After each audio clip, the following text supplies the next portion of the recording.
give me a introduction of who your character is, why they're in the guild, what they decided to start adventuring for, and then give us a little bit of a mechanical what the party should expect from you. So, Red, you first. Go ahead. All right. Red is a foreign mercenary who travels around gathering different weapon What they decided to styles start and adventuring for, elemental and types and that then sort of give us thing. a little bit of a mechanical what the party She's should Her expect. travels have So, taken her to this side of the Red, you're world, first. and she joined up with the guild because it seems like a focal point for all kinds of different styles and elemental types, plus a way to get new treasure and gear. Um, she's sort of eager to do adventuring things and meets excited User adventure disconnected from your level a channel. lot. Mechanics wise, she is an arena fighter. She has a flail and long knife at her side, but now she has an expandable javelin thing, and primary weapon is a glaive. She's a striker pretending to be a fighter. Knock things prone, beat them down while they're prone. Gotcha. Isdom, you're next. Okay, Isdom is a deva.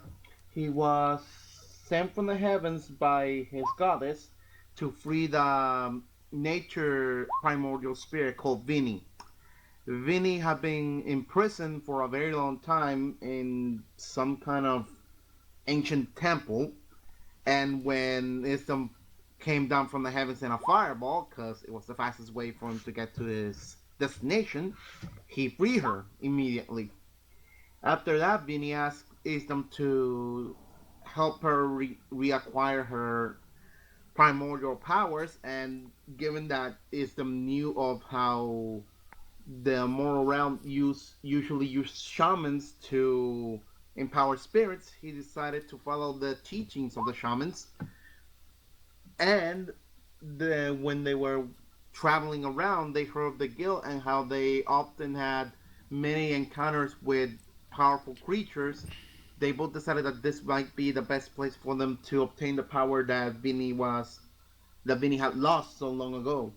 So they decided to join, and here they are. Mechanically, Ism is a leader, a shaman animist. He tries to make the enemy weaker so it's easier to hit, or make you stronger so you can hit more often or harder.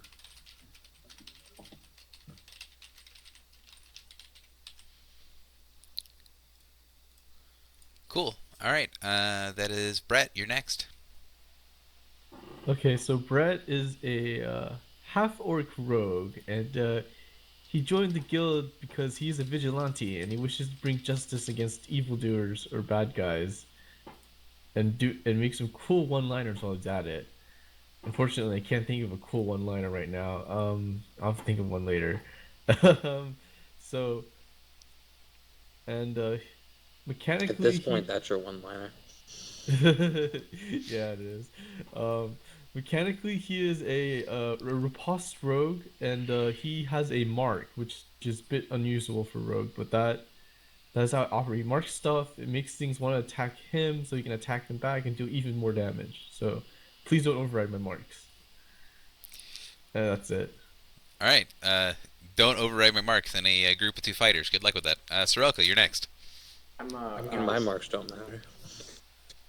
I'm Sorelka. I'm very polite about whether or not I override your marks. I'm happy to ask. I am a Thrycreen Tempest fighter.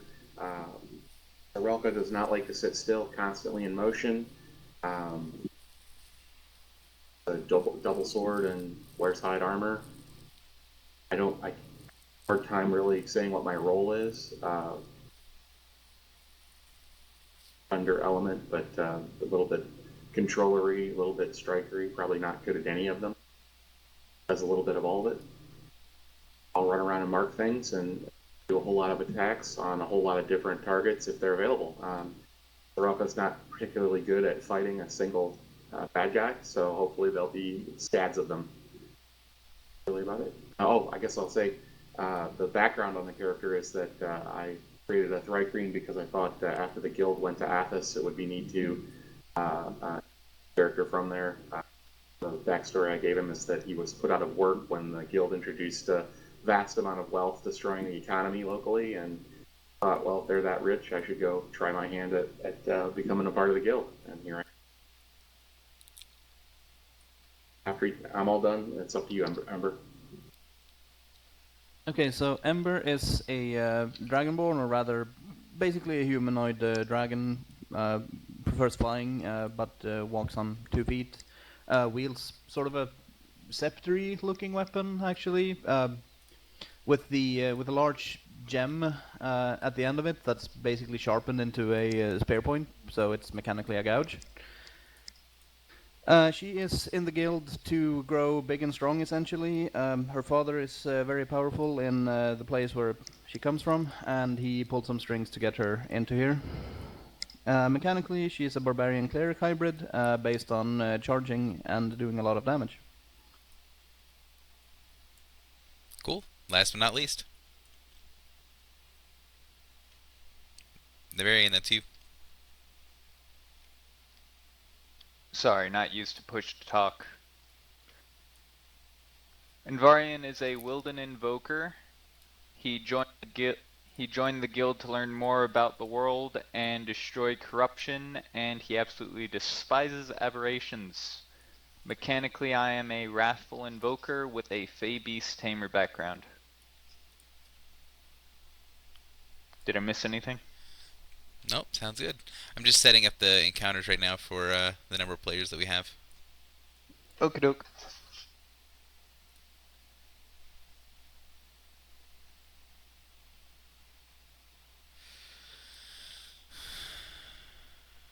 I think someone else was preparing to run this at some point, and so they set things up a little differently than I normally do, and I've got to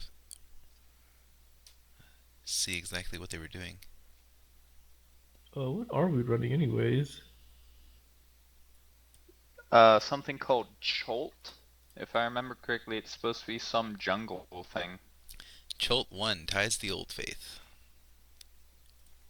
Ah, Chult. Well then. So, let's go ahead and get started. You guys are in the guild hall. Some of you guys are brand new, kind of looking over some of the different pieces that are in the guild itself.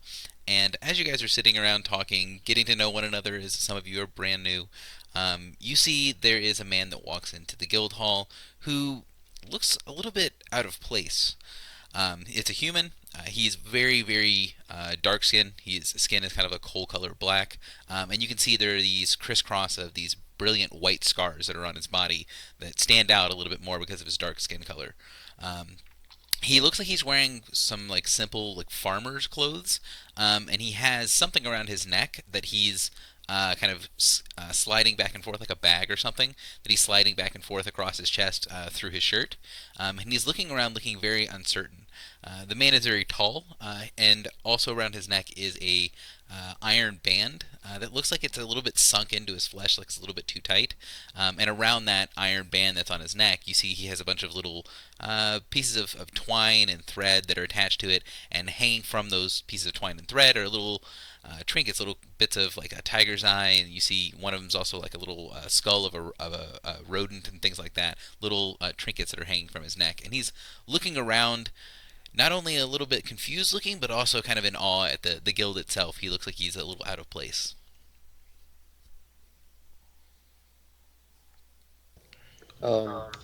Red will immediately approach him and ask if he's like cheerfully greet him, ask him if he's here for a job, sort of take a look at the tiger's eye on his necklace, and ask him about that. Just a rush of questions. So when you talk to him, he focuses on you, and you can see that he's kind of staring at your mouth and like very slowly nodding along with what you're saying. And he goes, "Yes, job. Here for job, yes." You can tell that he's struggling with the language.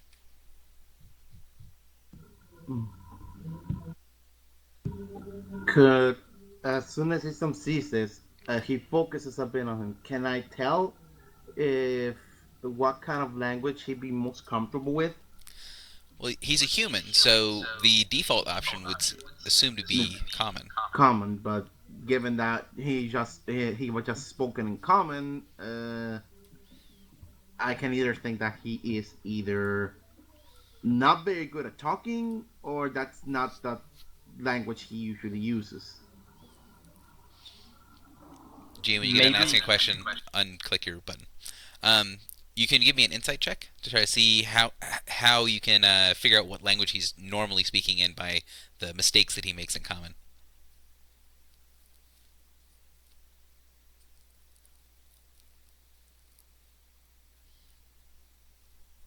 So we're just a reminder, we're playing at AL8, correct? So our DCs are 16, 24, or 16, 12, 16, 24.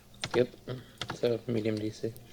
So you can tell that when he speaks in sort of very broken pieces, and has a hard time with like making a clear delineation between the end of one word and the beginning of the next.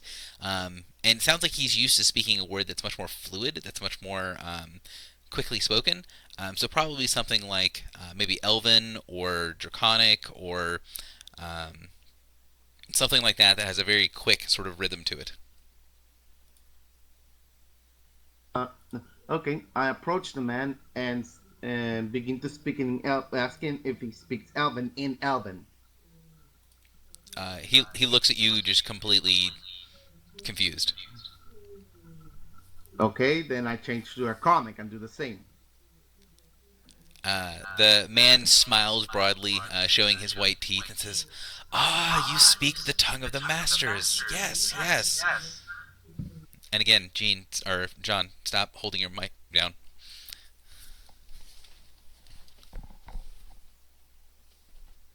So clearly Ember overhears this and is now curious because, dragons being his masters.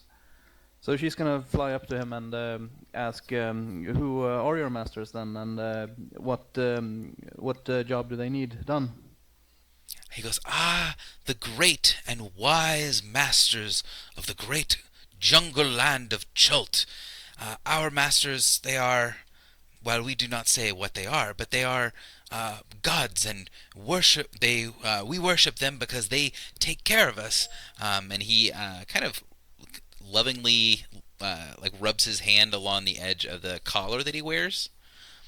And he says, "Yes, yes, the masters take care of us, and we in turn take care of the masters, offering them great and wonderful tributes." 1 second, someone's sending me a thing on here.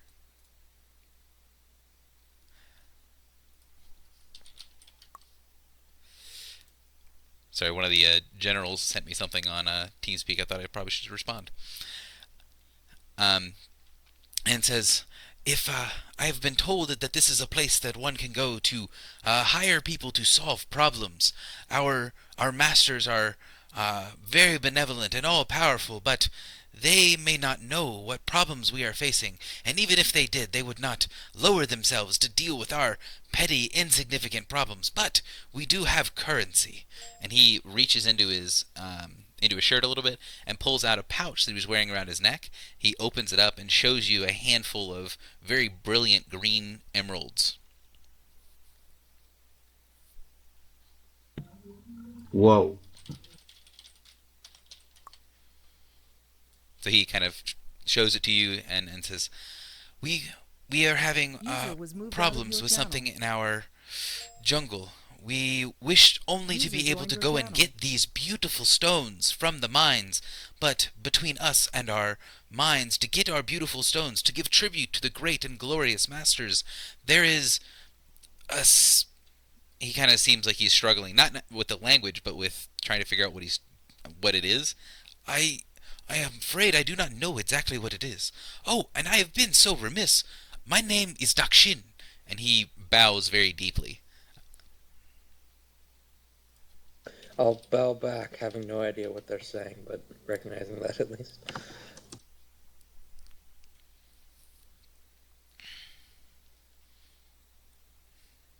So he kind of comes up from his bow and looks at you expectantly. "We have problems, and I have currency. This is how it is done, yes?" Indeed. So, are you willing to solve my problem for currency? Yes, of course. I We'll be for one more than am. willing.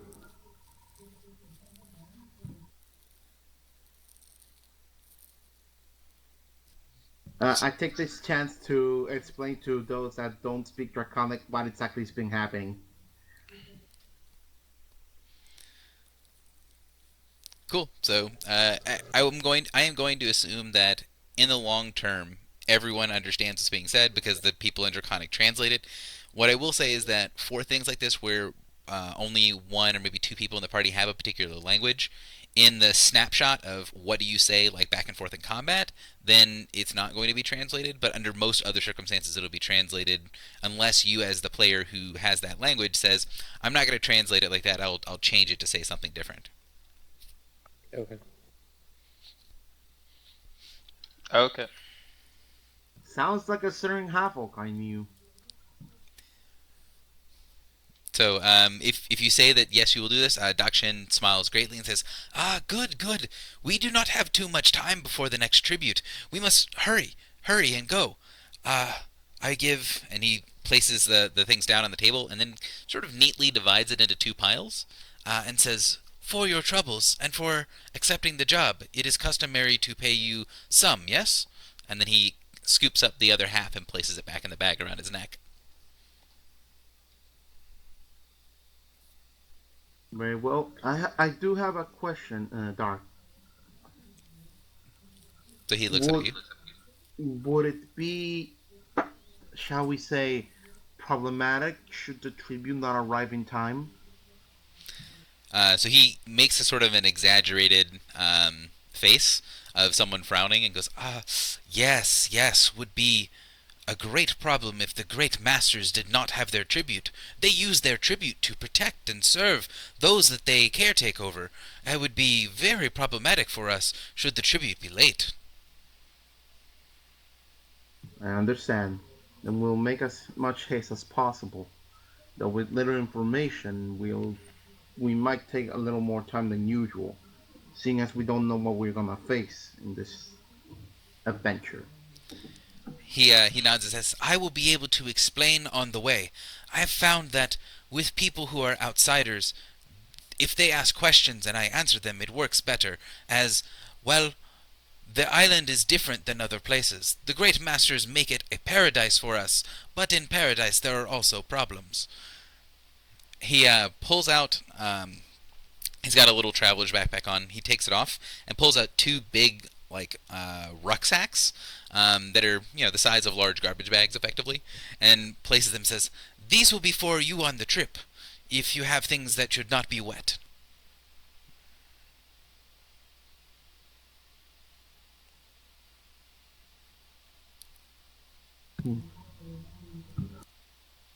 So he hands you guys two large bags and then says, "Whenever you are ready, please come outside to the river. No, to the stream." And he smiles. He looks like he's gonna take a step and leave the guild. If you guys want to talk to him, you can definitely do so, but you're gonna have to stop him from leaving. I want to get Ember to ask him a question. Hey, hands off. What? I was going. He mentioned other outsiders. I was wondering if this had happened before.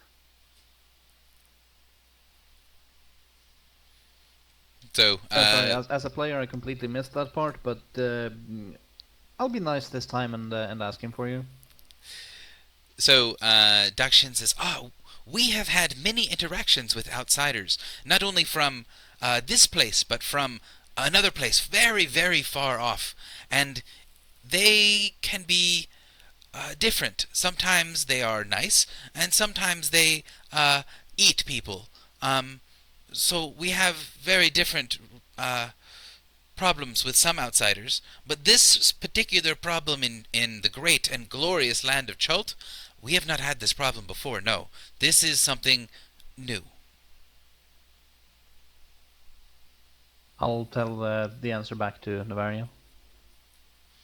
And again, I'm going to assume you translate unless someone says otherwise. Yeah, unless it's something I want to keep a secret. So, unless someone else has something they want to ask him, he's going to head away.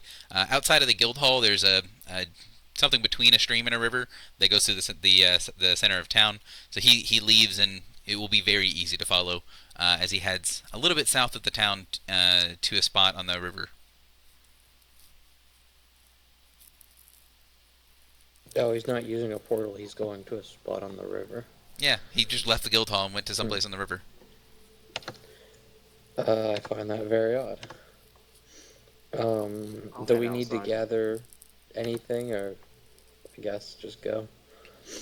So Dakshin says, it will be a bit of a trip. It is 3 days to make it to the island of Chult. Do we not have a portal to Chult? So he gives you a strange look. Ah, no, no, do not have portal. People who come from portals, they eat other people. No portals. Okay. Oh my. I guess I'll gather rations and stuff, and then let's go. Uh, Anybody else have something? I'm suddenly happy that I bought the traveler's rations in the adventurer's kit.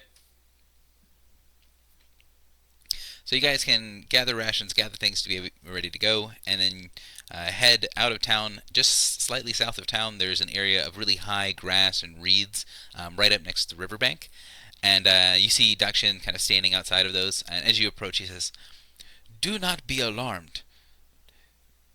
My friend is very nice, but you must be careful as you approach him. Sometimes he gets agitated, and we have been swimming a very long way." And he says, "Wait here a moment. I will introduce you."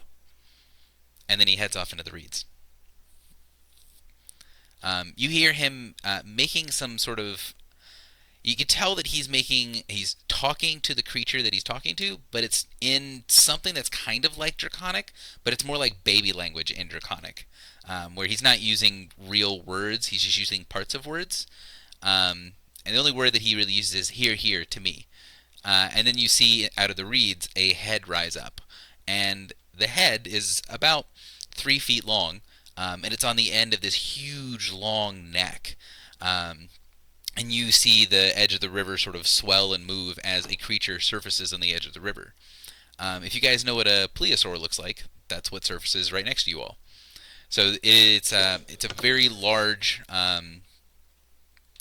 aquatic creature that's got a big sort of pad on its back, and you can see it's got 4 flippers.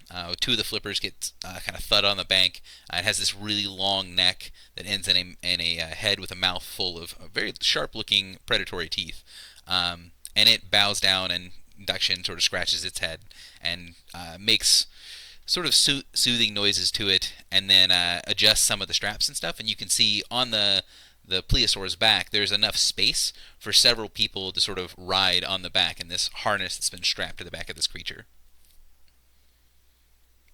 So he makes kind of cooing sounds, says in sort of nonsense, draconic, little words towards your group of people, and then introduces you guys. You can hear him say the names of each of your characters, and then he comes back to you and says, "Ah, yes, he seems to have liked some of you.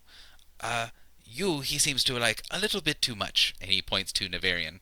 "I would be wary of going too close when I am not awake. Yes?" And he smiles very broadly.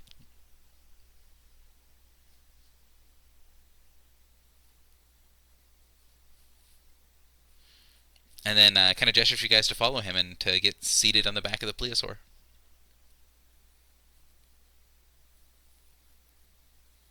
Ember will follow. I'll climb on board. Hekigaris, if you're Yep. trying to say something, your mic is queuing, but nothing is being said. So will Yep. Ethan will also join in. I'll hop on. Yup, me too. I will walk to the saddle, giving the head a very wide berth. So you guys all get settled in, and then after you guys get settled in, he makes another kind of series of clicks and cooing noises to the plesiosaur that pushes itself back off from the shore, and then starts quickly making its way down the river. The plesiosaur as a creature is really, really fast. You've not seen a lot of creatures that are the size of the plesiosaur move at the speed that it's moving. And once it gets down the river, after about a couple of hours, the river opens up and it kind of doubles down, sinks a little bit further into the water, and there's a little bit of a constant spray. Whenever the plesiosaur hits any kind of wave or anything on the water, the spray comes up and splashes the people who are riding on the back of the plesiosaur. And you can figure out that the big sacks that he gave you were waterproof sacks that he wants you to fill things with that, might have problems getting wet. So what I'm going to do is real quick put you guys in initiative order. This is for kind of roughly what you guys are doing. It's about a 3-day ride to Chult. He's going to be stopping on little islands for people to rest and for the plesiosaur to go feed. I just want to know kind of how your character treats the journey, if your character does anything specific on the ride, but also Dakshin is going to be able to answer questions. So if you guys have questions or things that you want to get from him, by all means. So everyone roll initiative, put yourselves on the board real quick.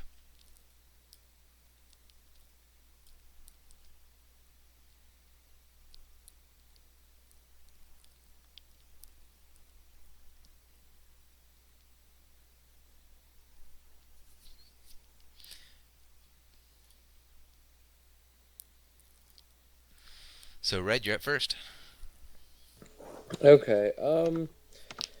Red's probably going to, since we have a lot of time, attempt to, even though she can't speak Draconic, she's going to attempt to ask him about his necklace thing and where all that stuff's from. She'll probably see if she can get him to spar at all. That sort of thing. And then once she's done doing that, she's going to look extremely bored and start playing with her different weapons and stuff. So the first question is about the necklace. Is that about his collar that he wears? Yeah. So he kind of touches it. You can tell that he is touching it like someone who is holding onto like a family heirloom, someone that puts a lot of importance on what they're touching and talking about. And again, people will automatically translate for you and says, "Yes, yes, this is a sign to my service to the great masters. I have been a village leader, been given," and he kind of shows you some of the little trinkets that he has hanging from his collar. Been given many, many respectful additions to my collar as a sign of what Dakshin has done to serve for the great masters.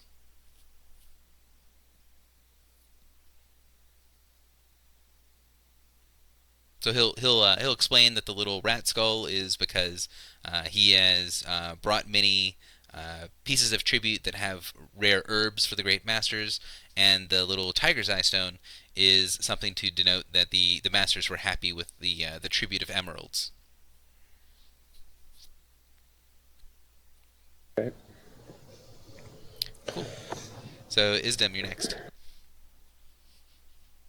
All right. Given what I just heard, I decided to ask him about the masters.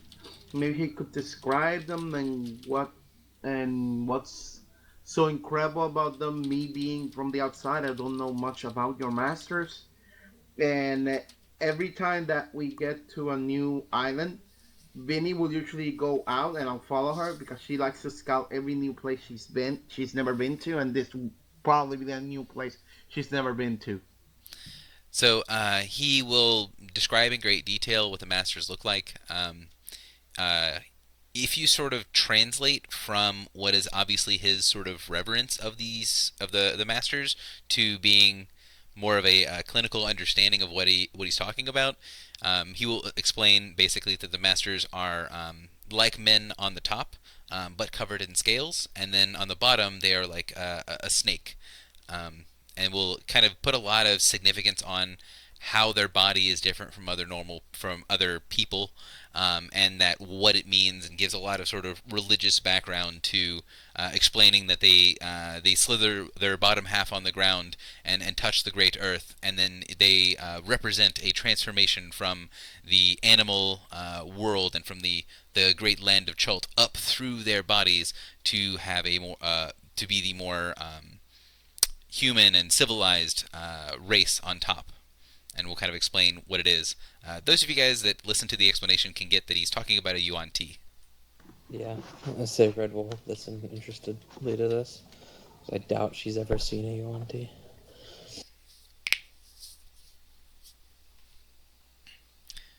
Cool, Navarian, you're up. Um, I Well, will. let's pause for 1 second. I'm sorry. Um, do all of the players know what a UNT is? No, Nope. I was I'm opening up the looking it up right compendium right now. now. Okay, Oh, so UNT are basically think of centaurs, but instead of being horse and human, it's snake and human. Um, character wise, unless you guys want to make some checks to kind of know more information about UNT, the basic things that people understand about UNT is that there are several different types of UNT that all kind of live together. They tend to be very isolationist. They don't deal with a lot of races very often, but it is very common that they are slavers. That's the general information. If you guys want to make checks, you can get a little bit more information. But yeah. Would that be a nature check for more information? It depends on what information you're looking for. Nature check will give you something about their bodies itself, kind of like a monster knowledge check. You could use streetwise to get what other people know. You can use history to get historical information. It's how your character you think would approach thinking about them. So I got a 23 nature to learn about do the monster knowledge check, but I'm perfectly willing to wait until mine. That's I'm going fine. to do a history check on them then. So Sorelka knows that UNT and snakes in general tend to be have some reaction, some interaction with venom, and tend to be very resistant to poisons and things as well.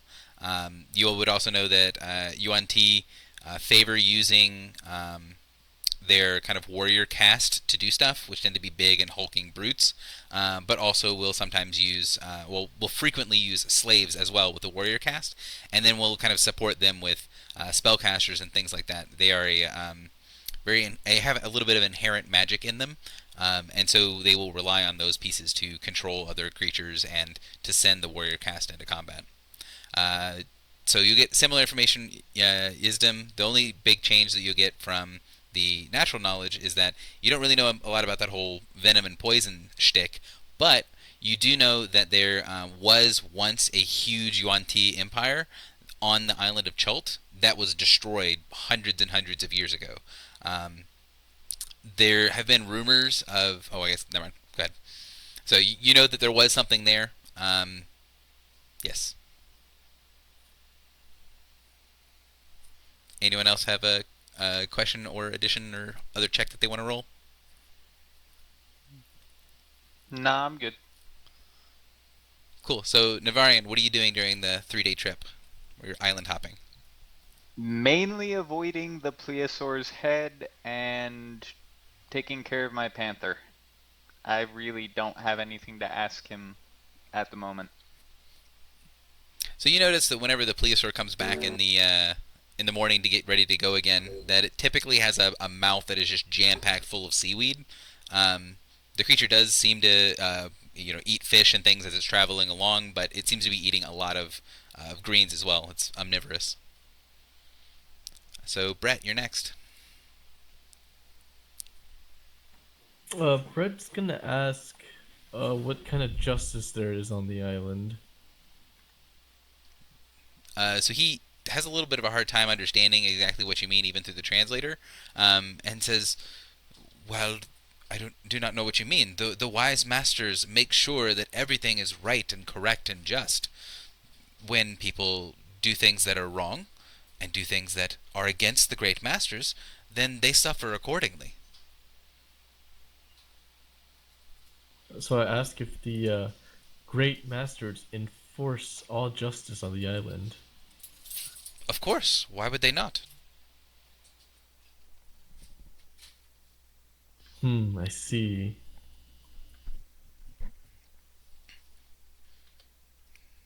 So anything else that you're doing other than asking him questions about justice? Nope, that's all. You just sit there like a plank of wood on the back of the plesiosaur? I mean, I sharpen my daggers. Okay. Ember, you're up.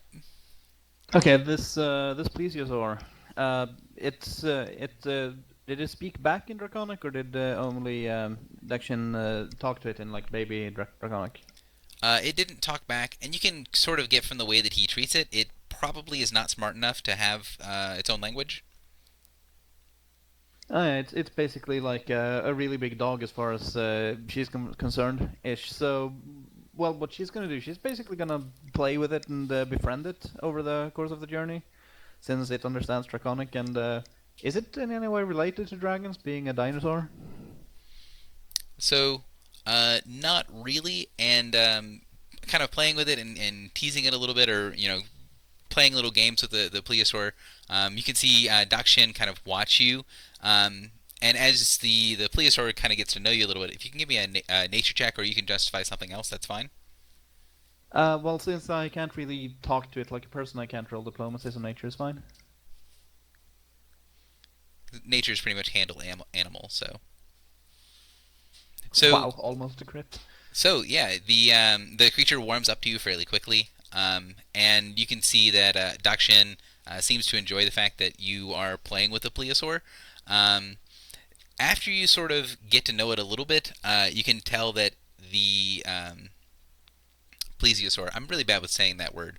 So you can tell that the plesiosaur is very cunning. So it's not probably smart enough to have its own language, but you get the strong impression that it's smart like a wolf or something like that. It's not a dumb beast, or maybe like a dog or something like that. That it definitely does have some intelligence, and as you play with it, it seems to learn things and kind of show you little tricks that it can do.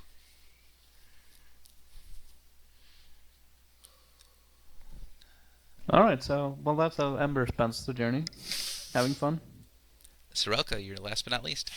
So I'm a follower of the Traveler, and I love that we're going on a journey. Too many times do we just take a portal somewhere or get on the back of a Pegasus that instantly transports us there. So this is much better, a good change of pace.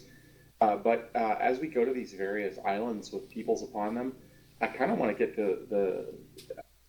I want to pose as sure a stranger, but one who's curious to know what the locals at each of these islands think of Dakshin and his police corps.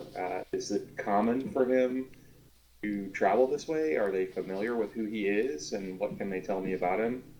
So, And I wish to hide my own true nature from them when I do that, so I'm not going to reveal anything about myself or the guild. so the islands that he stops by tend to be fairly well. They tend to be very very small. So maybe 1 square mile, and tend to not have any people on them. Oh, But he does stop at an island once you're about 2 days in that has some people on it. It's a little fishing village. fair So enough. if you want to give me a streetwise check or justify something else as far I as was going and talking to people, I was going to use bluff in order to disguise who I am, but we'll still try to find out that who he works. is. Okay.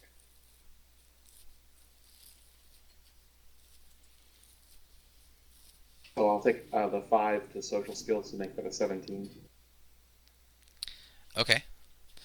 So makes a moderate DC. You can tell that they don't really have a lot of interaction with people from the island of Chult, even though they're fairly close. They will say that you can kind of talk to different people on the island, and the fishermen will let you know that they don't really have any problems with Dakshin. The plesiosaurs are pretty rare around these parts, and the specific one that Dakshin uses is fairly well known for being very good natured, and that not causing a lot of problems for their fishing village. They will talk about how Dakshin is a leader of some kind, although people don't really understand exactly what sort of thing he does. And then when they see someone from the island, it's typically Dakshin or one of the other village leaders, and they're there to trade for things that they don't get very often, to get rid of things that supposedly are not very useful to the masters, to get things that they have found on the island, like pearls and that sort of stuff. Is this fishing village beholden to the masters as well? No, they are not. What do they think of the masters? Can I get an impression? You can tell that they seem to be very standoffish. Uh, in general, they talk. When you talk about Chult and all that sort of stuff, they treat it as a place that you just don't go to. And do they can I find out if they think Dakshin is oppressed? They sort of they sort of get a you get an impression from them that they don't really think too hard about it. I guess Yeah. is the best Okay. way to put it. Sure. Like you can tell that they're like, that seems suspicious, but that happens way over there. That's off over the horizon on that gigantic island over there. That's not really our problem. Our problem is here in our village. Oh, I'm thinking about it right now myself, so it makes sense to me. All right. Thanks. Cool. So on the third day, you guys make your way into the island of Chult itself. Now, in the journal, you guys will have a handout. I'm going to go ahead and hit show to all players so you guys can see it. If you will click on it and zoom in a little bit, you'll get a kind of much more zoomed in version of what the map looks like. If everyone could find for me on the top right hand side of the island, there's a place called the Ruins of Mesro. Does anyone have any problems seeing the map or finding where it is? I see it.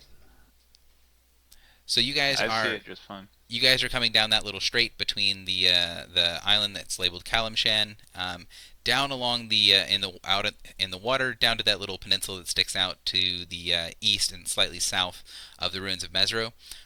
On the final approach, you can see there is the ruins of a huge city that is miles and miles across. It's all kind of broken stone.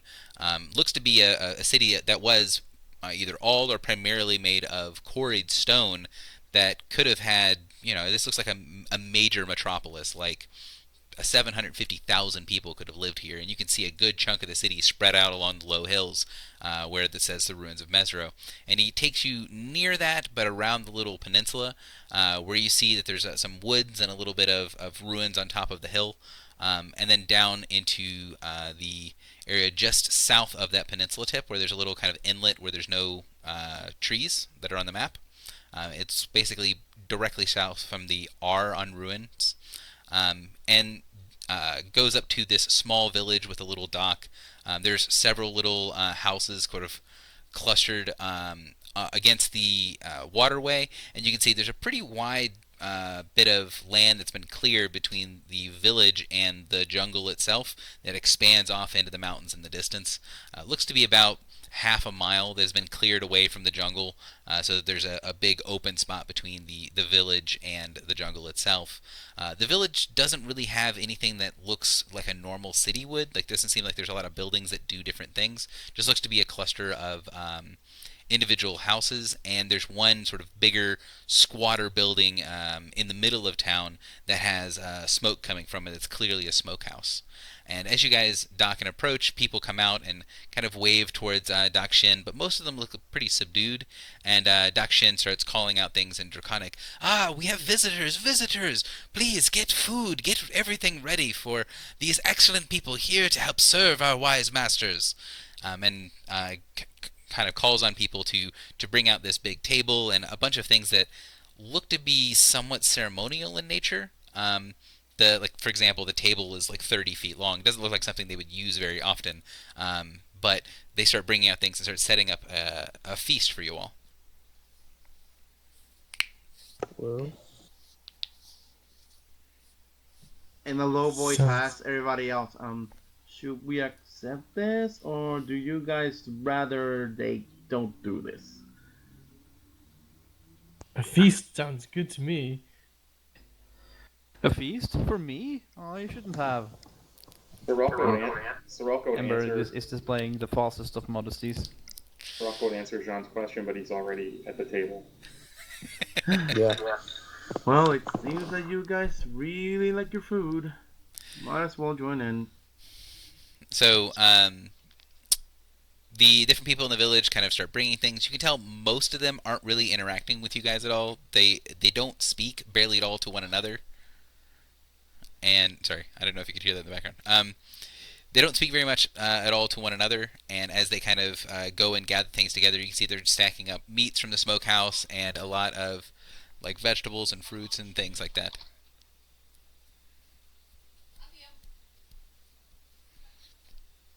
So once they kind of get everything together, Doc Shin will kind of make an announcement to the village. These people are here to serve the glorious and wise masters. We will not have much longer before we will able to get the proper tribute and be back in favor of our glorious masters. Favor? What do you mean?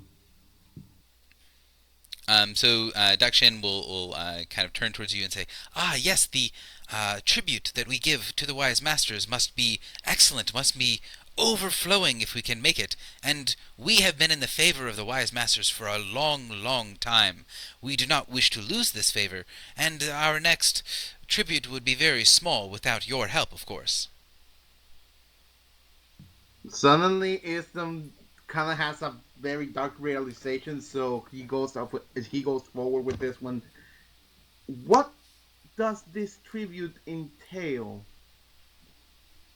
So Dakshin kind of looks a little bit uncomfortable and goes, "Ah, we are not supposed to show the tributes to outsiders, but if you are agreeing to help us, I see no harm in it." And he walks over behind the smokehouse and talks to a couple of people and has them drag out a fairly long canoe that looks like it's covered in all kinds of decorations and ornamentations. It's got little colored streamers on it. And they're inside of the canoe, there's little spots where it looks like you could put something into the interior of it. You can see that about a third of the canoe is full of something that is very, very strong smelling. It smells like herbs, sage, and a couple of things that look like ritual components that are in the front of it. And then he shows you a little spot where there's very few emeralds kind of in the bottom of the hull. Looks like there's, maybe a couple of hundred of those tiny, tiny little emeralds, but the space looks like it could fill a lot more of them. And then shows you kind of roughly what it looks like. It says, "We give this to the wise masters when they come, and the moons are completely full," and kind of shows you all what it looks like. "We have been fortunate enough to be able to give a great and beautiful tribute," and shows you the, kind of shows off the canoe. Uh, can I make an Arcana check to see what what uh, the things for rituals are, so I can tell what ritual it is? Sure.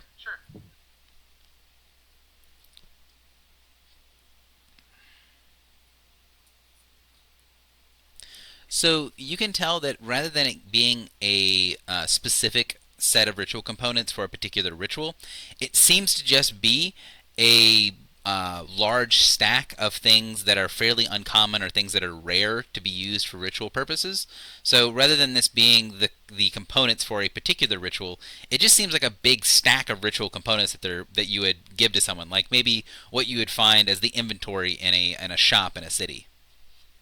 Hmm. Do I recognize any particular one that could be a powerful ritual?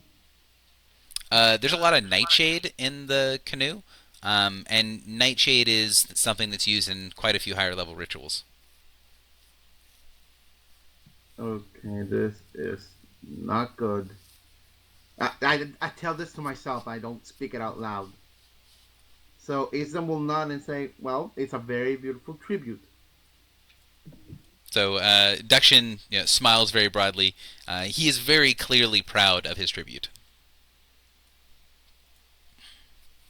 And so we'll ask you to sit down, and goes and gathers around and gets the food passed out. All the food is very good. The smoked meats are excellent, and the all the fruit and vegetables and stuff from the jungle are very fresh. The people seem very subdued. They don't really talk to people very much.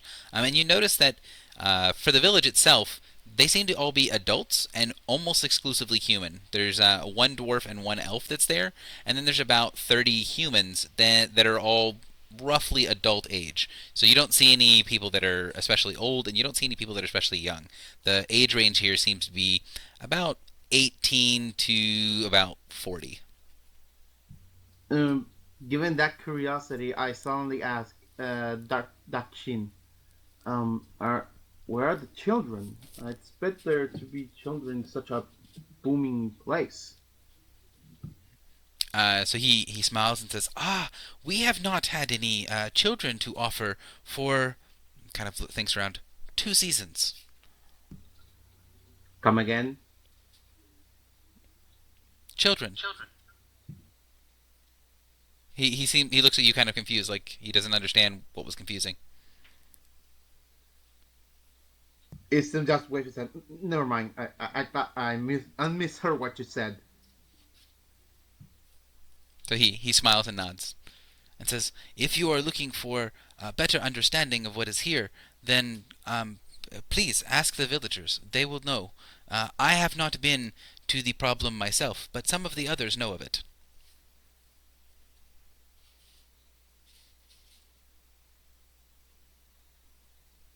So you guys are at the feast. I'm not gonna put you back in initiative order really.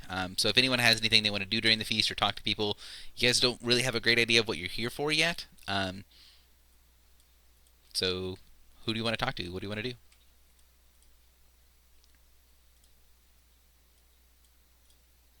Can I do a nature check to see how long the village has been here for? Sure.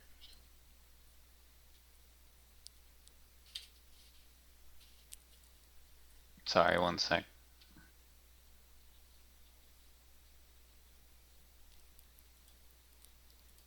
Grr.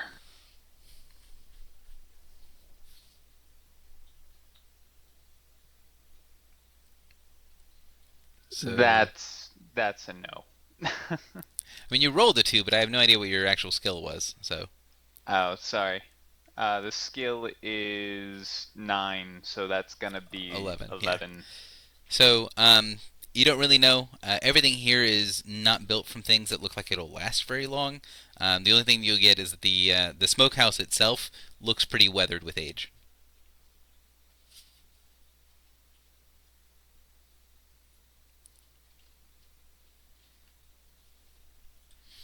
So, who's going to start asking questions? What are you guys going to do? Because Dakshin is giving you guys a feast and has paid you a little bit in advance to solve this problem, but you guys don't have a good idea of what the problem is yet. Um,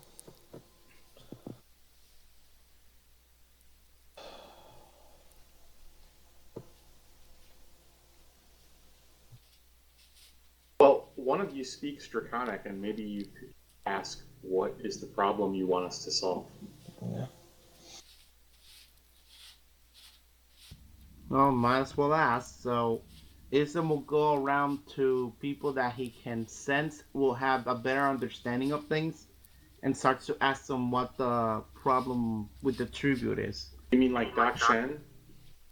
No, other people in the town, since he told me that they'll know better than he does. Is the character that speaks Draconic here? Yeah, that's the person who's talking. There's two people that speak Draconic right now. Oh, I thought Ember spoke Draconic. I didn't know Isdom did. Yeah, Isdom and Ember are the two that speak Draconic. So, Isdom, you can go around and see the elf in the village. It seems to be sort of avoiding contact with everyone. Like he keeps getting up to go get things for the feast, and sort of stays on the edge of the group, and doesn't look like he's. It looks like he's kind of avoiding you all. And the people, if you go and talk to them, they're very polite. They tend to be very sort of curt in the way that they talk. They do speak. They do speak to you back in Draconic, and say there. You get from them that there are voices in the jungle near this old building that was off limits. The wise masters have said never to go near it, but now when you go near it, these great voices they take you over and take you off into the jungle from which you never return. I see.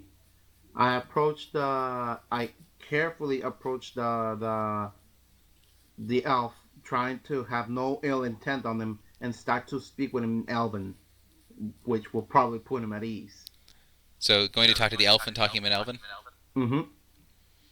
So as you come up and talk to him, he sort of pauses half step and then tilts his head and listens and goes, "You speak a odd version of my tongue."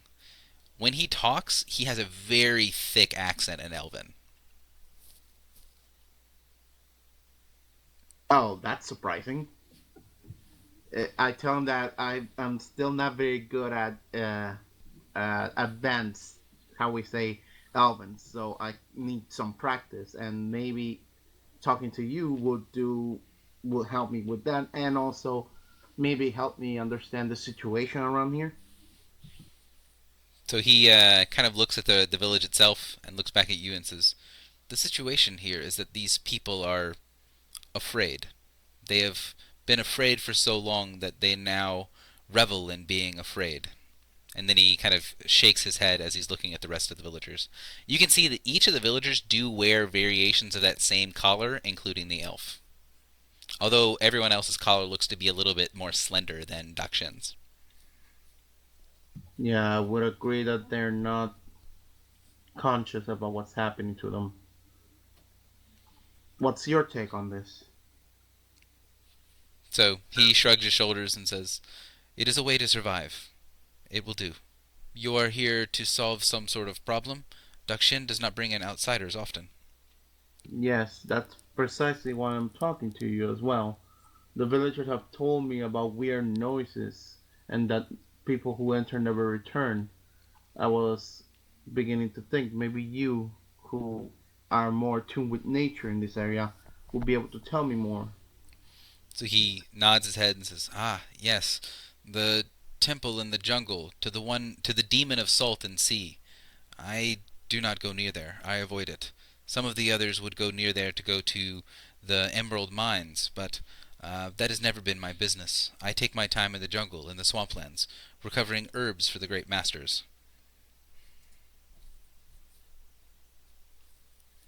He kind of looks back at you and says, uh, "Should you survive all of this, if you need something, I guess you can come ask me." Extends a hand out and says, "My name is Kale." Repeat that because I didn't hear it that well.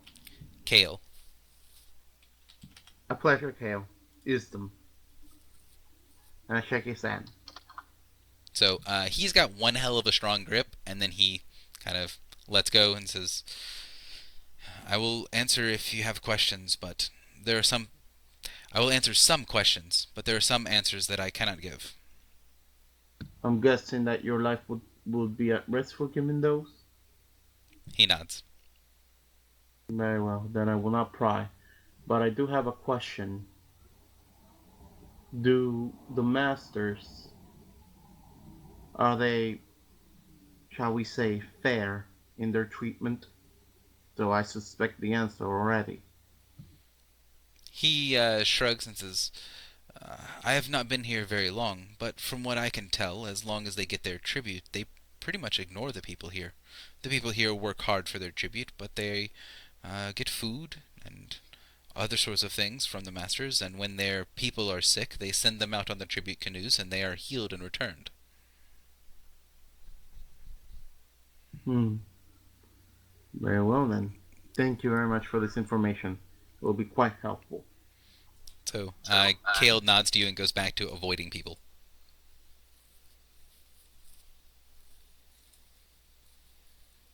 So big feast happens. Anything else you guys want to do before the end of the feast? Yeah, so after Saralka politely reminds me that we're here on a mission, I'm just gonna go ahead and get back to having a work ethic and ask Dakshin exactly what we're here for. As far as Ember could understand, it was basically they needed help to secure the tribute's full glory and needed our help with that, and in turn they would give us a tribute, aka the guild fees. So he nods and then kind of gestures towards a mountain off in the distance and says, "That is the place that we go and get much of our great tribute. These beautiful, beautiful stones quarried down from the bottom of a great mountain." And says, "But in order to get there, there are many dangers in our way. The way that we would normally go," and kind of gestures up through the jungle, kind of directly away from the shoreline. "We cannot go anymore. There is this great voice, this calling out in the jungle itself, which draws people, and they do not come back. There is a." He kind of searches for the word. "Like building, but bigger. Um, there is a big building off in the jungle, and we believe that is where the great voices come from, but we do not know what it means. We need for the voices to stop. When the voices can stop, and we can go back to getting our things from the emerald mines, then we will be able to have a great tribute for the masters." I understand.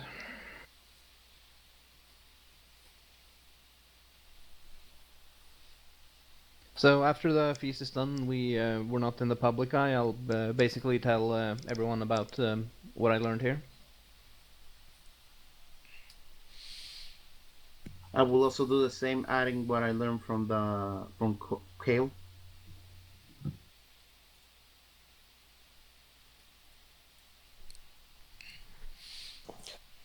So, do you guys have any other questions? Or once the feast is done, Dakshin is going to come to you and say, whenever you are ready to go, I know where this big building is, User was moved kind out of of. your channel. And we'll explain to you roughly where the building is. It's not User that far joined your away. It's only a channel. couple of miles walk through the jungle. And then say, whenever you're ready to go for it, we put our faith in you. And he does that with a big grin on his face. We'll do what we can.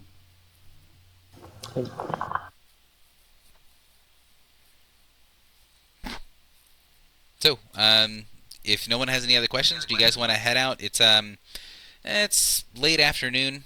Do you guys want to head out today, or do you guys want to rest here in the village and then head out tomorrow? I would suggest we rest. That way we can go at the break of day and avoid any of the more complicated nocturnal creatures. It's only afternoon, right? Red wants to leave right away. We don't need Is, to rest beforehand. Why don't we ask Dakshin if there's any urgency to this? Well, it is kind of supposed to be urgent. Yes. So Dakshin will say, I would never tell a outsider what they should do with their time, but if we can have access to the mines faster, then we will be able to give a better tribute to the great masters. Settles it for me. I say we go now. Ember will agree with going now. So, Oh, wait, we're having a feast. We should have an eating contest. The feast is over. We did that part. Oh, man. probably had some Monster sort of eating banquet. contest if you wanted to. I missed my chance. Whoops. Why is that? What? Nobody knows. So, you guys can head out of the village and start heading off up the big slope to going towards the jungle. What are you guys doing in order to find the temple? I'm gonna roll a nature based on what they told me where it was, so I can go through the jungle in the least, with the least amount of trouble.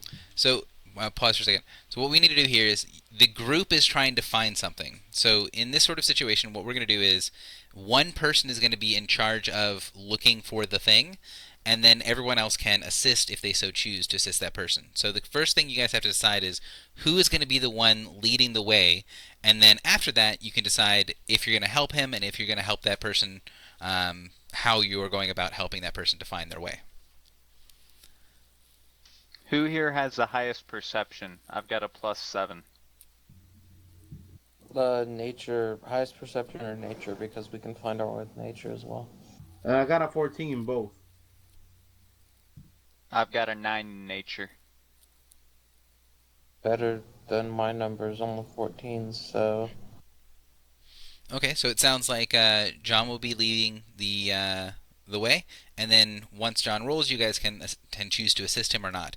If you choose to assist, you just need to explain how you're using that skill to assist John in finding where we're going, and the DC for the assist is going to be 10 plus half of the AL, so you need to get a 14 or higher in order to successfully assist. So, John, go ahead and give me your roll for finding your way to the temple. Wow. Nice. So you know exactly where you're going. You get this sensation like there is a little bit of a ripple of primal energy, and I guess I will say that you could get from the discussion with Kale that there was something weird about this building, and as you reach out to it, you can sense that there is a little bit of a potent energy coming from a spot in the jungle and can beeline straight for that. You do have to kind of navigate around a little bit of like fallen trees and some waterways and things like that, but you can kind of shoot straight like an arrow towards an area of the jungle. As you guys go into the jungle about I guess 30 minutes in, because you guys are going straight like an arrow, you start to hear kind of off in the distance this kind of rumbling, booming sound. like something is very, very loudly smashing against one another. Kind of the same sound that it would make if of an ocean smashing against the rocks.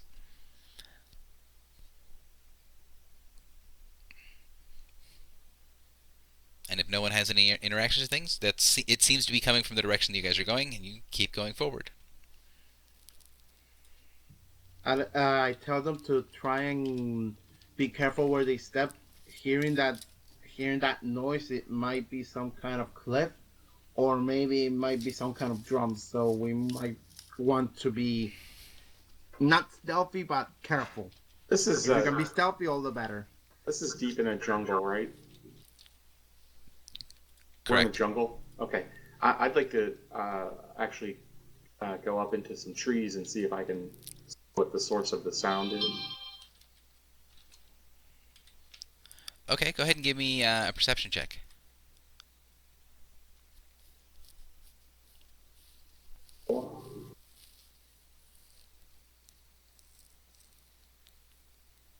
Oh, it wasn't as horrible as it could have been.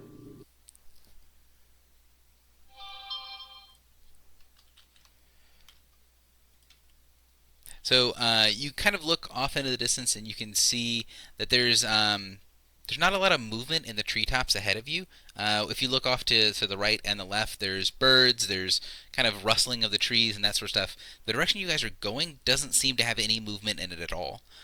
You can't really see that much over the canopy as it is extremely dense, but you can tell that up ahead is very still, comparatively speaking.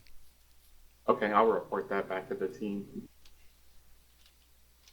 So whatever's ahead, the wildlife does not care for it.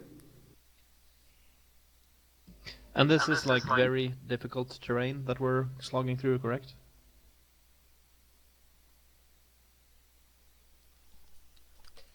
It is. It's not so bad that like it's going to be very draining. Like you're not going to lose surges or anything from trudging through the jungle, but it is pretty. It's pretty tough traveling. All right, Ember wants to help people out because she can cross some of the obstacles with her wings and help people over them, fallen trees and such. Gotcha. So excuse me. So as you guys make your way a little bit closer, this is going to go in the order of initiative. So that means the first roll is for Red, the second roll is for Isdom, third roll is for Navarian, that sort of stuff. John Michael, Jesus, man. So this is an attack against Will.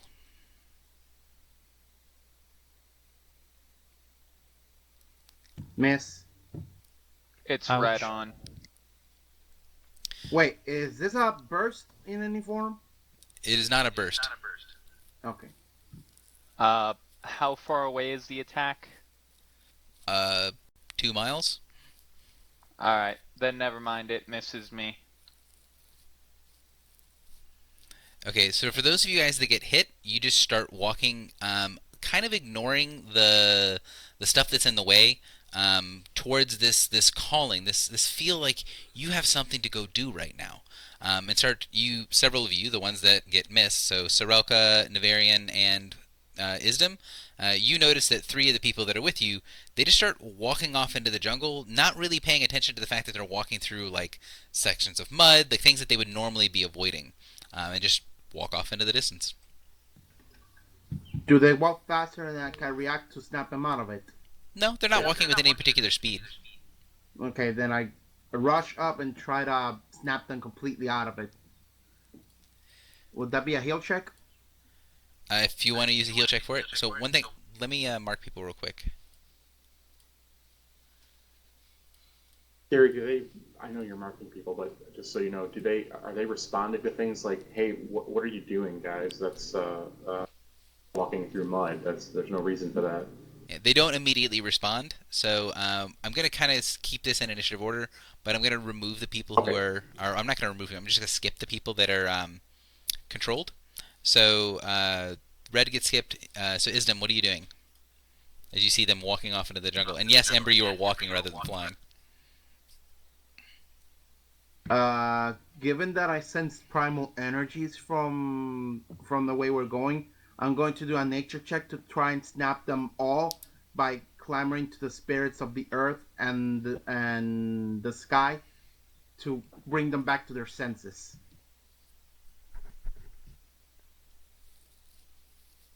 Okay. So you kind of call out to them, and then calling out to the spirits. As you're trying to yell to them, you get the distinct impression that they aren't really hearing you. Like whatever that booming sound is, it's now louder as you're getting closer, is doing something to disrupt them. And you're having a hard time making your words heard over the loud sounds. So, Navarian, you're next. What are you doing? I will do a religion check, praying to Melora for safety for my comrades. Are you trying to help any individual one, or this is more? Is this like John, who is trying to do the whole group at once? I will start with Sorelka. Sorelka is not affected. If you look on the current party box, the ones with the little lightning bolts are the ones that are unaffected. Oh, okay, my bad. I will do it to Brett then. Okay.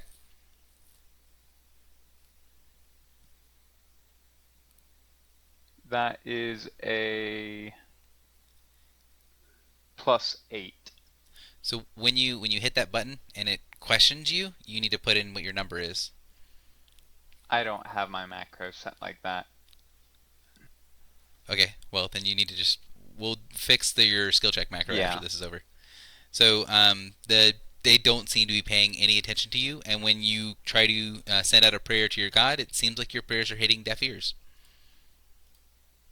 Alrighty then. Sorelka, you're up. I'm gonna physically restrain Red. I'll make Okay. athletics. Yep. You're not So- going anywhere. You go and what does it look like when you restrain Red? Like, how are you restraining him? Well, I mean, I'm just gonna.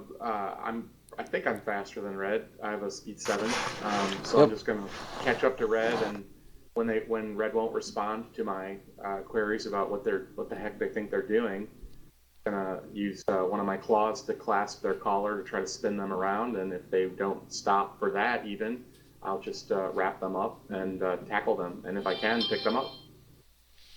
So Move after the next one. you kind of tackle him and wrestle him a little bit. You can see that he's kind of keeps turning his head to look towards the direction that he was walking, and as he kind of gets wrestled to the ground, starts to thrash and move around. Red, would you give me a saving throw, please? Red is a she technically. She, So she is restrained and is struggling around against the restraints, but seems to be continuing to try to move towards that direction, but doesn't seem to be able to get out of the restraints themselves. Is Red communicating back at all, or just completely focused on this? Completely focused on this, is not saying anything. Am I aware we were attacked? You can. Keep It's it- more of an keeping in mind environmental I- effect than it is an attack. Okay, but keeping in mind I have no concept of Arcana or any of that. Right. So you can tell that there is something affecting them, and there are creatures in Athos that do Yeah. sort of blanket-wide effects on people. So you can recognize that there is something affecting them. I was just going to ask, is this like a natural effect? Are there like spores in the air or some kind of a pheromone or something? That could be what you're guessing, but you Okay. don't see anything that would highlight that would be the thing. Like, there's not big clumps of spores anywhere. Okay, fair enough. So, Brett and Ember, could you guys give me athletics checks, please? Sure.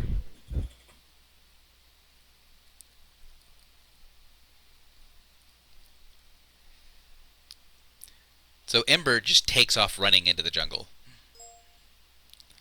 Brett also takes off running into the jungle, and both of them, with sort of no adverse effect, just tear ass off into the jungle, and you guys see them running away.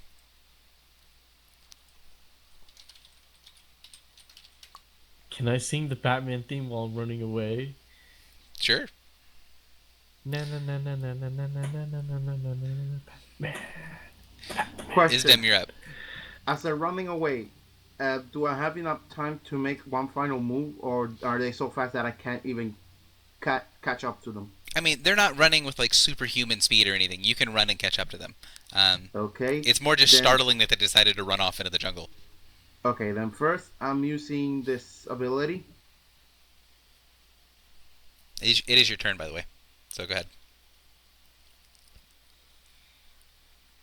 Thing, and now given that nature didn't do anything, I'm going to use the spirits that I called, and then ask them to force arcane energy into them to snap them out of whatever it is that's forcing them to do whatever it is they're doing. I need to know the answer to that question first. Both of them at the same time if possible. Okay. And that's a 21. So they continue to run off into the distance. Do not seem to respond at all to what you're saying and yelling towards them. I'm One not of them. yelling. I'm sending arcana through the spirits of the jungle. Okay. They don't seem to really respond very much to it. You can tell that it did something, but it was not enough to completely break them out. That's a problem. Navarian. So you see one guy that's thrashing on the ground, and two of them have left off into the jungle.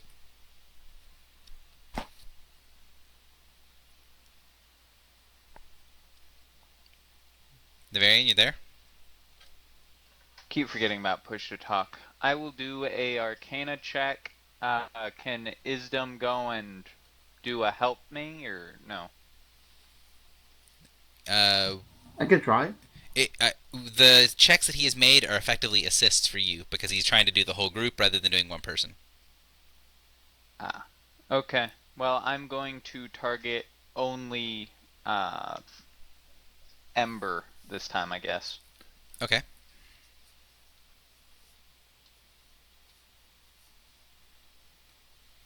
I actually typed it out, so that's with the plus. Cool. Nice. So you send a little bit of power into Ember, and Ember gets a chance to snap out of it. Give me a saving throw with a +5 bonus. That'll definitely get the job done. And that's So, without the +5. so all of a sudden you get this kind of feeling of being snapped back into your senses. It feels very uncomfortable to sort of feel like you're waking up. Like you're waking up in the middle of running through the jungle. Once the effect passes, you get this very, very intense sort of wave of hatred for this big building covered in vines and ropes that sort of washes over you and then fades away very quickly. You get an image of this huge building that, for whatever reason, you have this strong, intense desire to destroy. Sounds about right. What happened? We're gonna go smash that thing, okay? Brett, you continue to run off into the distance. Ember, it's your turn. Still singing Batman. So you see Brett is running off into the woods next to you, singing some song you've never heard. Okay, I love you. I mean, I'm pretty sure I should need to spend my turn to basically get my bearings about this. Once you're back into your senses, you got a natural 20, so you're going to be immediately awake and able to pay attention. Right, are the people behind us saying anything, like, get him, or... Yeah, we're saying help Brett. Yeah, we're telling you to stop him. Alright, in that case, well, let's just do a flying tackle on him, now that I don't have to get my claws dirty anymore. Okay. Do you work today, hon? Yeah. What time? Okay.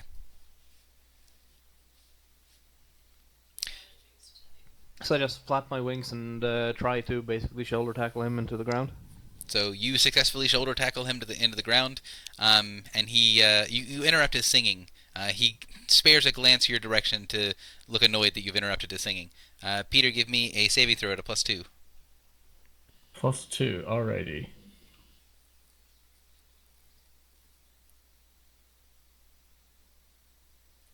So you snap out of it, and you get that same sort of the image of this vine, like this building with vines growing over top of it, and an intense hatred for that building and a desire to get it destroyed that passes very quickly after you sort of snap out of it. So, Sorelka. I'll continue to restrain Red. Okay. The check. Yes, please. Oh, it's coming up. So am I no longer affected by this? Just wondering. Correct. I didn't Okay, mark so you I'll mark because... myself as not being affected then. So, with that check, you're able to keep Red restrained, and since Red doesn't really have her own mind to really fight against you, you can hold her down long enough that she will eventually snap out of it. So you get the last person sort of snapped out of it, and then as you guys are kind of forcing Red to come back to her senses, the ones of you that are closer, Ember and Brett, that ran off into the distance, you can tell that just at the edge of your hearing, there's still that big booming sound. But now that you're a little bit closer, that booming sound actually sounds like it's words, like it's voices that are just extremely loud off in the distance.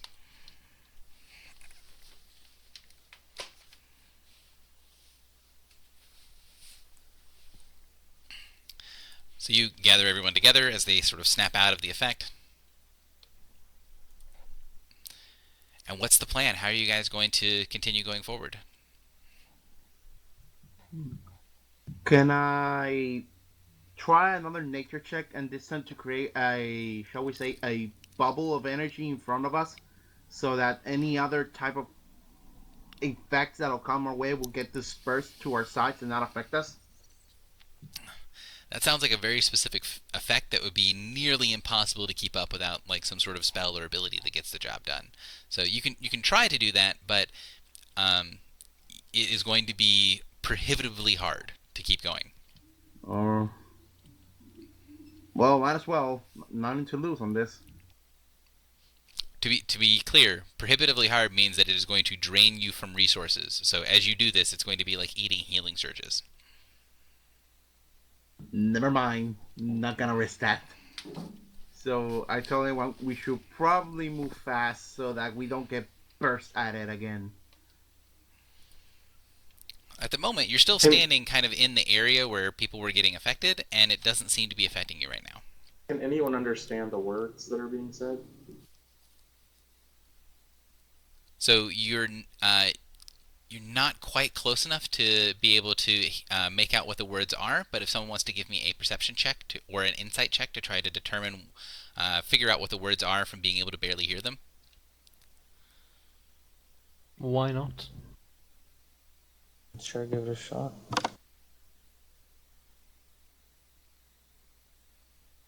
I'll go ahead and assist, I guess. So, Ember, as you're trying to figure out what the words are, you can tell that the words are in Draconic.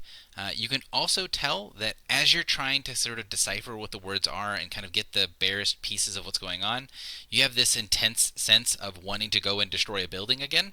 And it sort of fades as you feel like there is some sort of temporary immunity. So once you've been hit by the effect and gotten over it, it's not going to affect you again for a little while. You get the strong impression that if you continue to stay here, that it's going to effectively reset and happen again. Yeah, I'm pretty sure the feeling of wanting to smash a building never went away. You can tell that some of the words you can pick out from Draconic are things like destroy. You can pick out the word temple. Variations on the theme.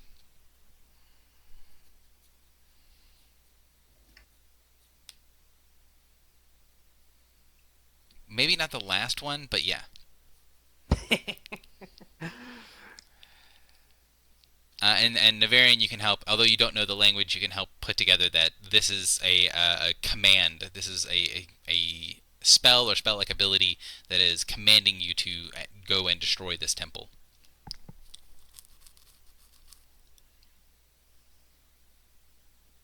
I share the information, I guess. Yeah. One thing I didn't quite get. When I snapped out of it, you said there was this wave of hate that basically washed over us or me. Mm-hmm. Was that? I mean, I think I get it now that it was like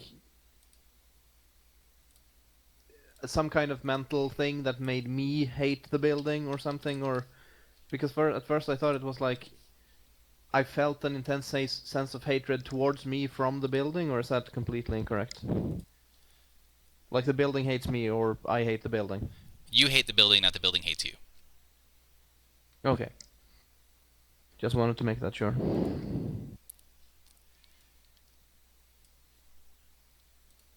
Cool. So, yeah, what's the plan? Could I I do mean, an Ember is all too happy to oblige smashing a building. Could I do an Arcana check to figure out what spell it is? I don't think we want to destroy the building. I think that wave of hatred faded after you experienced. I think he's saying that he wants to destroy the building anyways, even without the wave of hatred. Alrighty then. Yeah. That's not why we're going there, though, right? Yeah.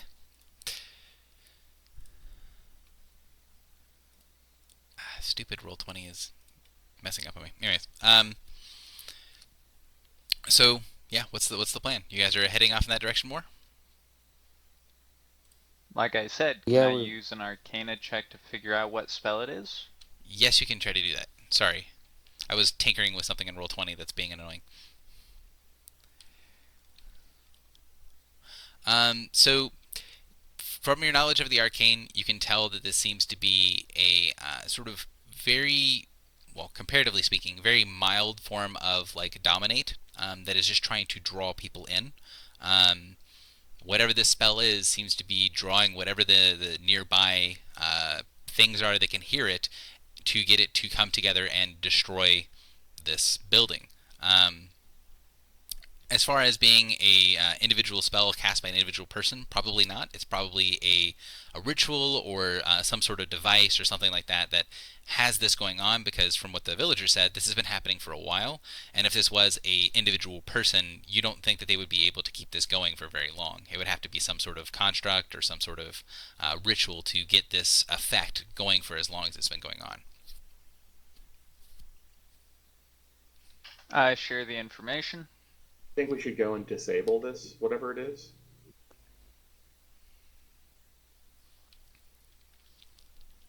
Seems reasonable. You got the yellow dot because I accidentally was talking when I clicked on your character.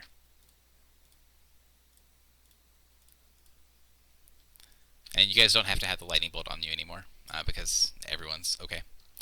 So, you guys continue to head through the jungle. After another about 20 minutes worth of walking, you get closer to the booming voices, and it starts to get a little painful because they are so loud.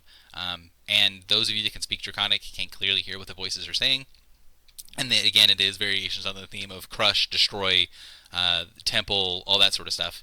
A lot of it seems to be like repetitious, but the whole message is not repeating. It's sort of mixing and matching different pieces and scrambling some of the words around rather than being a complete just repeat of a particular message. But the message is clear. I don't even have to roll insight for that. Right.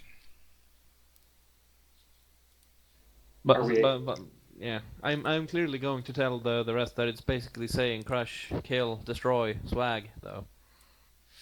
Are we able to identify the source of the message? Not yet, but Okay. as you guys make your way through the jungle, you see this huge vine-covered temple off in the distance. Ideally, you guys should now be On able the to map see. with what appears to be a huge vine-covered temple with a bunch of boxes. So the boxes are here to clarify when I give descriptions real quick. So you guys are not completely on the map quite yet, but as you guys get a little bit closer, you'll notice that you guys ideally are on the bottom of the map. You can see there's this huge temple. There is a raised section of the temple that is 15 feet off the ground. So you see the big purple box, or purplish pink box, magenta box. So the edges of that is 15 feet off of the ground. So if you went from inside of the magenta box to outside of the magenta box, that is a 15-foot drop. Now, from that, you can see that there are stairs leading up to either side of this temple complex that, if you go up on the sides, lead you to doors. The doors on the bottom side that you guys are approaching from seem to be closed. and you can't really get a good view of what's going on the other the other three sides. But it's very clear that the temple is built sort of symmetrically. Um, and these inclines are difficult terrain going up, but not difficult terrain going side to side or going down. And the orange boxes are the areas where the stairs go up to the side, and then when you're up at the top of the stairs, it's one square, it's 5 feet up to get to the roof of this, and then it's an incline that goes up to the middle. Now the next thing I need you guys to look at is, do you see right over here? There's what looks to be a face. Yeah. Yep. Yes. Okay, so there are these faces that are all over the temple that are floating about 10 feet off the ground all around that seem to have these bright red. I'm going to delete one of these things real quick. Do you see on the bottom here these bright red like stones that are Yes. attached to the bottom of these floating heads that seem to be generating that loud noise that are talking? The lips don't move, but out of the mouth comes this roaring, loud voice. And it is booming off into the jungle as you see these big vines are crawling all over the temple itself. Look to be kind of flaking away some of the stone, like the vines are very quickly destroying the temple itself. You can also see that from the sides there's a bunch of small creatures like small lizards and insects and things like that that are making their way towards the side doors on the side of this temple. So this is what you guys see as you first approach. So I'm going to place you guys at the bottom of the map here, and then you guys can move around and do whatever you want, but I'm going to put you guys in initiative order again. So if you guys want to go ahead and roll initiative, you can.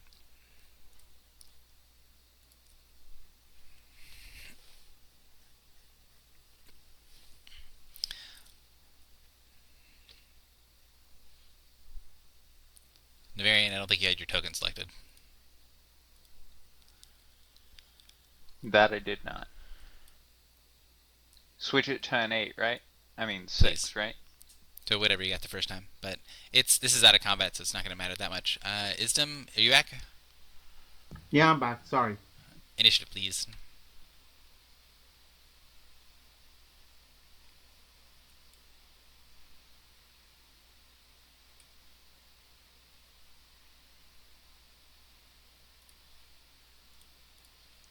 So Navarian, you're up first. What are you doing as you guys approach? You're not really restrained by movement speed, but don't like do 3 laps around the temple. Don't go crazy with it.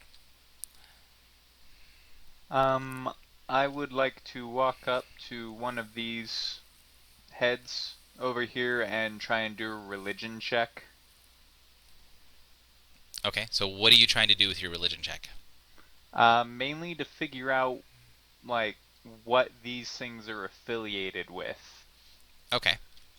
So it's a knowledge check, which does not take any kind of action. So give me that first, and then if you don't get something, then you can take a little bit longer to investigate it. Okay, so yes on the religion check then? Yes. So roll religion, but it will not take up your action because you either know or you don't. If you then decide I'm going to go investigate it and I'm going to try to figure it out, that will take your time. And a nat 1. Wonderful. So initially you look at it, it doesn't seem to have that many religious markings on it, no religions that you're really familiar with. The only thing that it has on it that is kind of unique or special is that little red gemstone that's glowing at the bottom of each of the heads. And even then, it doesn't really seem to have much on it. You can see that on the temple itself, although it's a little hard to see from where you are, you probably can see this one over here. There seem to be tablets, and the faces look like they're looking at the tablets, like they're reading from them. I tell that to the others over the extremely loud idle voices. Everyone here is effectively deafened while you're in the range of the voice at the heads, so keep that in mind. Oh, alright. You can sort of gesture and that sort of stuff, but don't. If you're saying I'm going to yell this to other people, you don't get hurt. Oh, alright. I'll gesture it then, and then I'll keep investigating. This time I think I'll go with Arcana.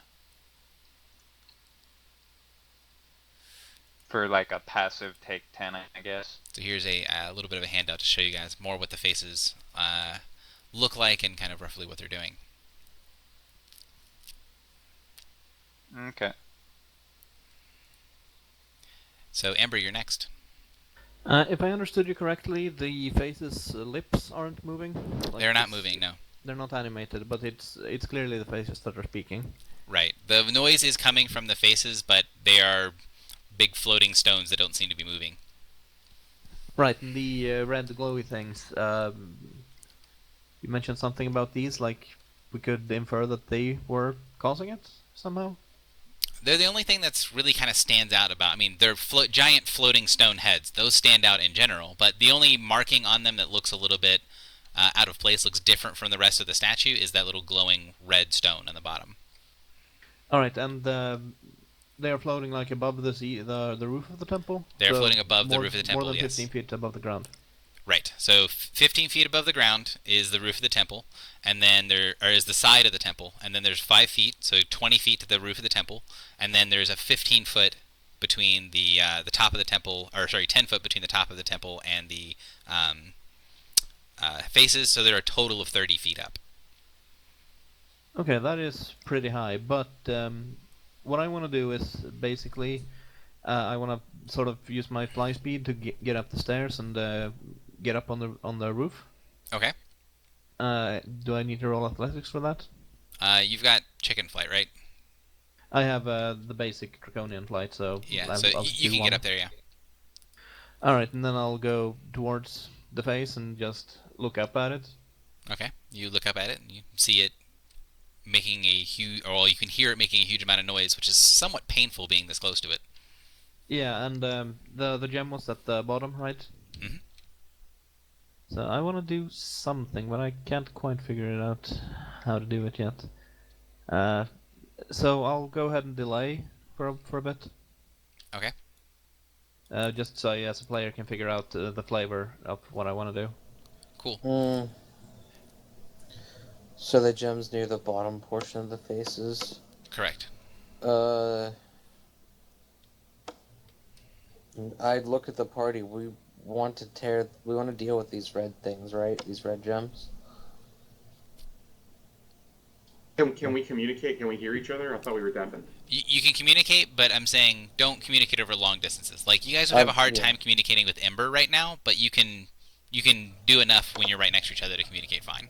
So I intend to interfere with these statues. I don't think we want to destroy the temple. I think we want to stop its destruction. And I was going to make a lasso of my rope and try to yank one of those gemstones away from the face that Ember's by. Okay. I'm gonna go up to this one. Then the gems. Can I reach the gemstone from here? No, because you're at No? you're on the stairs, and so you need to climb onto the roof, and then once you're on the roof, it's still 10 feet above your head. Oh, it's all the way up Yeah. there. I'll type this out in the handout real quick. Okay, that's slightly more problematic.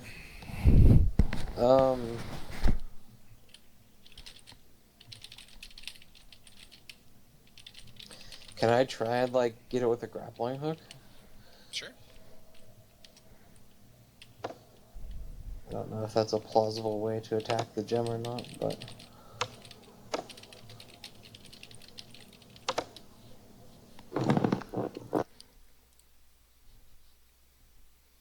Yeah. So go ahead and give me a athletics check. Jesus. The answer is never gone. So you take the thing and you swing it up. The grappling hook doesn't really feel like it gets any kind of purchase. You get the sensation that if you could get the grappling hook hooked onto the gem itself, you could rip it out of the place where it is. But it's going to be a pretty damn good throw to get it to be able to latch the hook onto that gemstone. Okay. Sorelka, you're up next. All right, I will attempt my plan to lasso a gemstone. Okay. Athletics. Okay. And again, it's going to be a little bit harder to get a hold of it from where you Nope. guys are rather than being on top of the temple where Ember is. Yeah, I failed. Brett, you're up. Can I attempt to climb this temple? Yes. Okay. Okay, so that'd be an athletics check then, I believe, right? Mhm.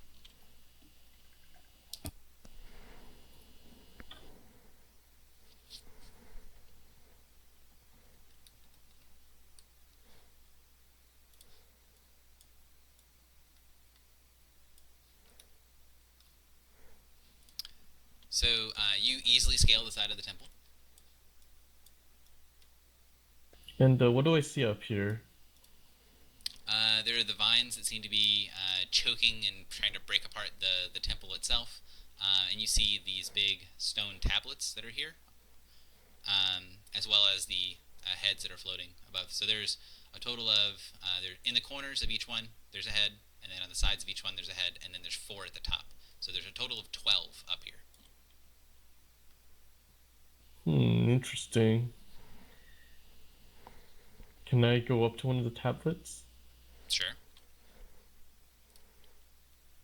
You can tell that it does normally take a check in order to do that. I'm not going to make you make 2 checks, one to climb, one to go across to the tablet. So for those of you guys that are going to be walking around on the roof, it will take a check if you're walking around on the roof. So you see a big stone tablet that is sitting there. What's on the stone tablet? Writing. Can I read it? Can I determine what kind of writing it is? You can reasonably assume that it's a writing in Draconic. Okay, so I yell at Ember or Isdom to get up here and take a good look at this, and I guess that's it for me. Okay. You yell and they hear nothing. Isdom, you're up.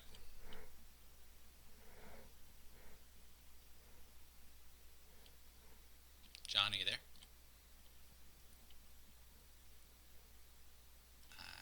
John, hello? Alright, well, he's going to delay. Ember, you're up. Alright, so I basically have figured out sort of what to do, and this is going to go horribly because I can't justify this with one of my good skills. But I essentially want to basically channel power through the scepter gouge thing that I have to essentially shoot at the stone. Okay. I feel like basically rolling. I'm gonna roll religion for this, which is one of my worst skills, because it seems appropriate to like offer a prayer to the Dragon of the Moon and to do this. Yeah, sounds good to me.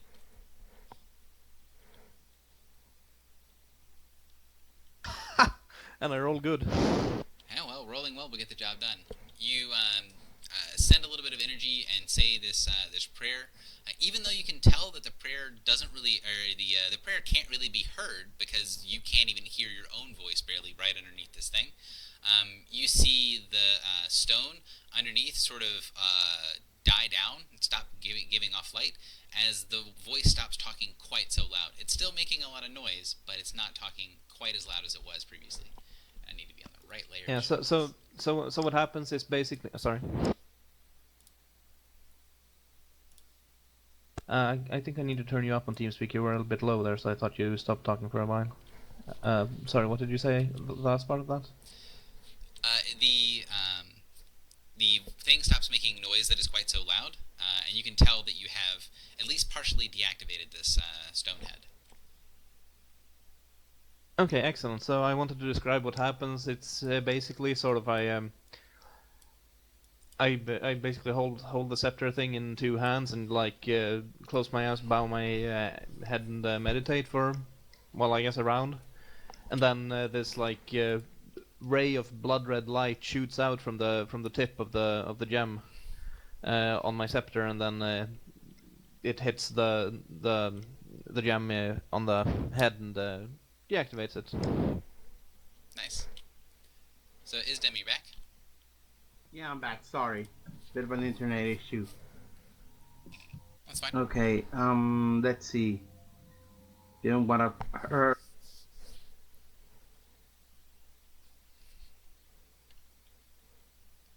You kind of cut out there. Is the sunlight paint out for the count? The only one that's had anything happen to it is the one that is marked on the map. So the little Okay. yellow slash is the only one that has had a success against it. Okay, then I'm going to move up to the one that Navarius at.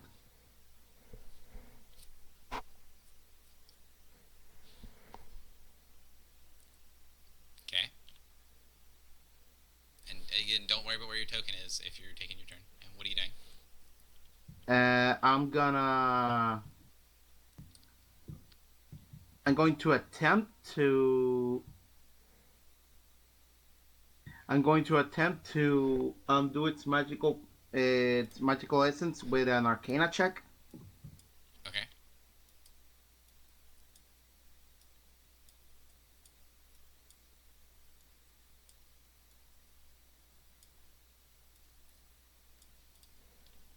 So, what does this look like as you deactivate the gem?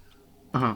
So I chant a natural prayer, asking for the help of the elements of the jungle, and then I constantly wave my hands before it, sending arcane energy into it to kind of shut it off completely, if possible. So the intense pressure of the voice dies down a little bit, at least from that particular stone head, and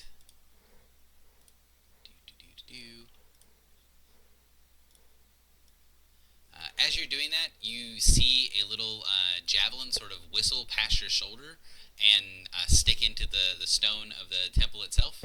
As you notice that there are creatures here that seem to be coming at you all with hostile intent. Roll initiative. Grand. Now this is actually combat initiative, so if you have things that are, initiative changes and things, like if anyone gives any bonuses or things that happen when you roll initiative, those will now trigger. It means I'll roll that because it matters, but other than that.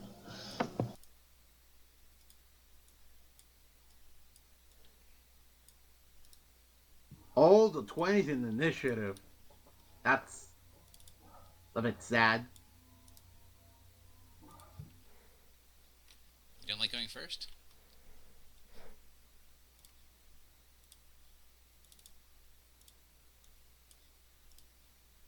No, I'm fine with going first. It's that those could have been critical hits. someone, someone has tinkered with my tokens, and I now remember who did it. Okay.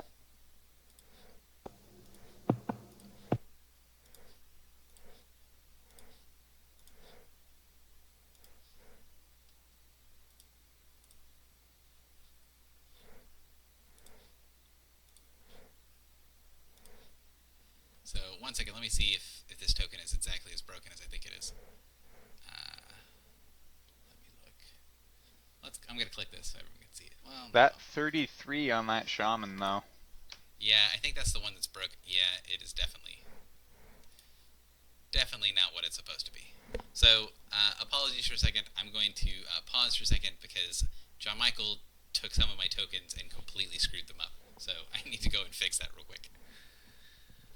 If you guys want to take a quick 5-minute break, be back at whatever time zone you're in, 55, and we'll actually get the combat started. So get water, do whatever you need to do, go to the bathroom, and we will start combat at 55. I guess it kind of makes up for two of us rolling that 20 something.